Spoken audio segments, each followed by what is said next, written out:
Assalamu alaikum. Welcome to online English class. Dear students, our today's topic is the correction of some common errors in English. You have already got a class on this item and today we are going to talk about some very common mistakes that we often make in our everyday English. So, let's start our today's class.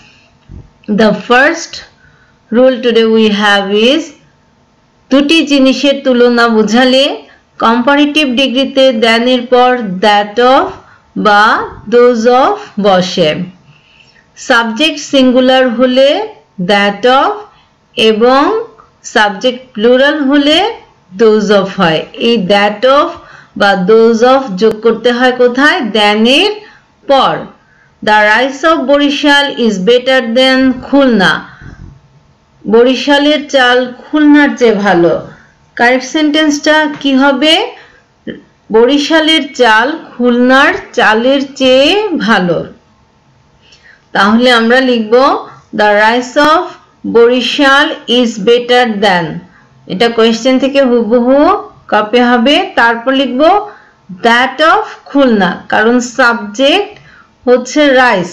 Rice uncountable noun এবং uncountable noun সবসময়ই singular হয়, সেজন্য আমরা that of ব্যবহার করেছি।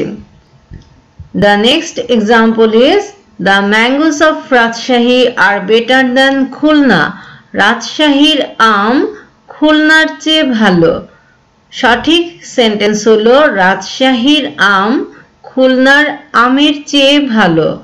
তাহলে correct sentence will be the mangoes of Rajshahi are better than those of Khulna. The next one is একটি sentence দুবার ইন্টারোগেটিভ হয় না। প্রথম অংশটি ইন্টারোগেটিভ ও পরের অংশটি অ্যাসার্টিভ হয়।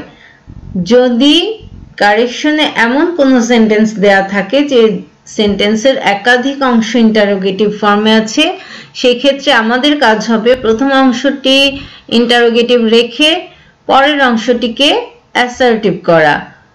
For example, do you know where does he lives? তুমি কি জানো সে কোথায় থাকে? ডু ইউ নো একটি ইয়েস নো কোয়েশ্চেন এবং where does he lives, where হচ্ছে WH word, does auxiliary verb, he হচ্ছে সাবজেক্ট, লিভস হচ্ছে মেইন ভার্ব। তাহলে এটা পুরোটা একটি WH কোয়েশ্চেন। তাহলে এই WH কোয়েশ্চেনটাকে আমাদের কি করতে হবে? অ্যাসার্টিভ সেন্টেন্স করতে হবে, তাহলে আমাদের সেন্টেন্সটি কারেক্ট হবে। তাহলে আমাদের কারেক্ট সেন্টেন্স হলো do you know where he lives? তুমি কি জানো সে কোথায় থাকে? The next example is do you know how does corruption eats up a nation? এটার কারেক্ট সেন্টেন্স হবে do you know how corruption eats up a nation? এই দুটো সেন্টেন্স আমরা এক্সাম্পল হিসেবে যে দুটো সেন্টেন্স দেখলাম, দুটো সেন্টেন্সই অনেক অনেক ইম্পর্টেন্ট এবং অনেক এক্সামে এই কোয়েশ্চেনগুলো, এই সেন্টেন্সগুলো দেয়া থাকে। The next item is errors in prepositions. প্রেপোজিশনের ক্ষেত্রে আমরা বিভিন্ন রকমের ভুল করি। যেমন আমাদের প্রেপোজিশন প্রয়োজন নেই, আমরা সেখানে প্রেপোজিশন দিয়ে দিই। আবার অনেক জায়গায় প্রেপোজিশনের প্রয়োজন আছে কিন্তু আমরা প্রেপোজিশন দেই না। আবার অনেক ক্ষেত্রে হয় একটি প্রেপোজিশনের জায়গায় অন্য একটি প্রেপোজিশন আমরা ব্যবহার করি। The first one is prepositions inserted, অর্থাৎ অপ্রয়োজনীয়ভাবে প্রেপোজিশন ব্যবহার করা। They discussed about the matter. এই সেন্টেন্সটি মনে রাখবে, এটি খুবই ইম্পর্টেন্ট একটি সেন্টেন্স। অনেক এক্সামে এই সেন্টেন্সটি আসে। They discussed about the matter. ডিসকাসের পর অ্যাবাউট হয় না, ডিসকাসের পর কোনো প্রিপোজিশনই হয় না। তাহলে ডিসকাসের পর অ্যাবাউট বা অন্য কোনো প্রেপোজিশন যদি থাকে তাহলে সেটি বাদ দিয়ে দিতে হবে, আর এই প্রেপোজিশনটি বাদ দিলেই তোমার সেন্টেন্স কারেক্ট হয়ে যাবে। তাহলে আমাদের কারেক্ট সেন্টেন্স হলো they discussed the matter. They discussed the matter. He resembles to his father. Resemble, রিজেম্বলের পরেও কোনো প্রিপোজিশন হয় না, তাহলে আমরা কি লিখব? He resembles his father. Preposition to বাদ দিলেই কারেক্ট সেন্টেন্স হয়ে যাবে। He resembles his father. The next one is he resigned from the post. সে চাকরি থেকে অব্যাহতি নিয়েছে, তাহলে কি হবে? he resigned the post। এখানে from বাদ দিলেই কারেক্ট সেন্টেন্স হবে। the police investigated into the matter। এখানেও ইনভেস্টিগেশনের পর into হবে না, তাহলে কারেক্ট সেন্টেন্স হবে the police investigated the matter। I regret at the loss। regret এর পরেও কোনো প্রিপোজিশনের প্রয়োজন হয় না। I regret the loss। এই সেন্টেন্সটিও খুব বেশি পরীক্ষায় আসে। এছাড়াও resemble, resigned এগুলো খুব important. I shall inform to your father। ইনফর্মের পর সরাসরি অবজেক্ট বসে, মাঝখানে কোনো প্রিপোজিশন বসে না, তাহলে কি হবে? I shall inform your father। Prepositions omitted। প্রিপোজিশনের প্রয়োজন ছিল বা প্রয়োজন আছে কিন্তু প্রিপোজিশন ব্যবহার করা হয়নি। For example, open page 50। তাহলে এখানে একটি প্রিপোজিশন দিতে হবে, আর সেটা হলো at। Open at page 50। Listen my lecture. আমার লেকচার শোনো। লিসেনের পর টু দিতে হয়, তাহলে কারেক্ট সেন্টেন্স হবে listen to my lecture. His devoid common sense। devoid এর পর অফ হয়, তাহলে কারেক্ট সেন্টেন্স হবে he is devoid of common sense। তার কোনো কমন সেন্স নেই। His conduct admits no excuse। admits এর পর অফ দিতে হয়, কিন্তু এখানে দেয়া নেই, কারেক্ট সেন্টেন্সে আমাদের অফ দিতে হবে। His conduct admits of no excuse। I believe God। believe এর পর in হয়, I believe in God। This pen belongs me। belongs এর পর সবসময় to ব্যবহার করতে হয়। This pen belongs to me। You should attend your lesson। attend এর পর সবসময় to হয়, You should attend to your lesson। You should attend to your lesson। Misuse of prepositions। You should stick at your principal। The correct sentence will be you should stick to your principal। principal হচ্ছে নীতি বা আদর্শ।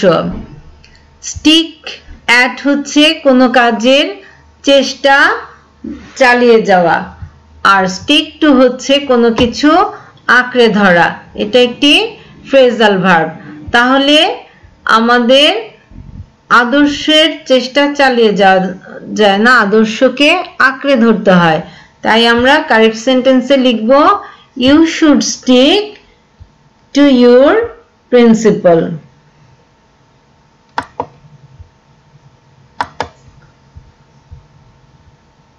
হি sticks to nothing. সে কোনো কিছুর চেষ্টায় চালিয়ে যায় না। তাহলে আমরা জানি স্টিক্স টু হচ্ছে আঁকড়ে ধরা, আর এখানে হবে he sticks at nothing. He deals with rice. Deals with মানে কারোর সঙ্গে কোনো আচরণ বা ব্যবহার করা। তাহলে কারেক্ট সেন্টেন্স হবে he deals in rice. Deals in মানে ব্যবসা করা। Happiness consist of contentment. Consist of মানে গঠিত আর কনসিস্ট ইন মানে নিহিত। আত্মতৃপ্তিতেই সুখ নিহিত। তাহলে আমাদের লিখতে হবে happiness consist in contentment. We congratulated him for his success. কংগ্রাচুলেশনের পর কখনো ফর হয় না, অন হয়। তাহলে I congratulated him on his success. I shall refrain to annoy you. রিফ্রেনের পর ফ্রম হয়, আর যেহেতু ফ্রম এর পর ভার্বের সঙ্গে আইএনজি যুক্ত করতে হয়, তাই আমরা অ্যানোর সঙ্গে আইএনজি যোগ করব। আমরা জানি টু ছাড়া অন্যান্য সব প্রিপোজিশনের পরে ভার্বের সঙ্গে আইএনজি যোগ করতে হয়। I shall refrain from annoying you. He comes from a noble family. He was absent in the meeting. Absent এর পর in হয় না, from হয়। in মানে কোনো কিছুর ভেতরে থাকা, কিন্তু মিটিং এ ছিল না বোঝাতে আমরা absent from ব্যবহার করব। He was absent from the meeting. We read English to him. কারো কাছে পড়া বোঝাতে with হয়। We read English with him. He is very popular to the students. তিনি ছাত্রদের কাছে খুব জনপ্রিয়। পপুলারের পর টু হয় না, উইথ হয়। He is popular with the students. এই সেন্টেন্সগুলো খুব ঘন ঘন বিভিন্ন পরীক্ষা আসে। সেন্টেন্সগুলো খুব ভালো করে মন দিয়ে দেখতে হবে। He is good in English. সে ইংলিশে ভালো। তাহলে কোনো কিছুতে দক্ষ বোঝাতে আমরা গুডের পর at দেই। He is good at English. She takes pride of her wealth. She takes pride in her wealth. He prevented me to go there. Prevent এর পর preposition to হয় না, from হয় এবং ভার্বের সঙ্গে আইএনজি যোগ করতে হয়। He prevented me from going there. He insisted me to go there. Insisted এর পর on হয় এবং অবজেক্টের পজিটিভ ফর্ম হয়। আমরা insisted এর পর on দিলাম, অবজেক্ট আছে মি, সেটার পজিটিভ ফর্ম মাই দিলাম, আর যেহেতু on একটা প্রিপোজিশন, এরপর ভার্বের সঙ্গে আইএনজি যোগ করতে হয়, আমরা গোর সঙ্গে আইএনজি যোগ করলাম। See the word in the dictionary. See মানে চোখ দিয়ে কোনো কিছু দেখা, কিন্তু ডিকশনারি থেকে বা কোনো বই থেকে কোনো ওয়ার্ড খুঁজে বের করা হলো look up the word in the dictionary. শব্দটি ডিকশনারি থেকে খুঁজে বের করো। Okay students, it's time to say goodbye. We will discuss some more rules of correction in our next class inshallah with some important sentences. Till then, Allah Hafiz.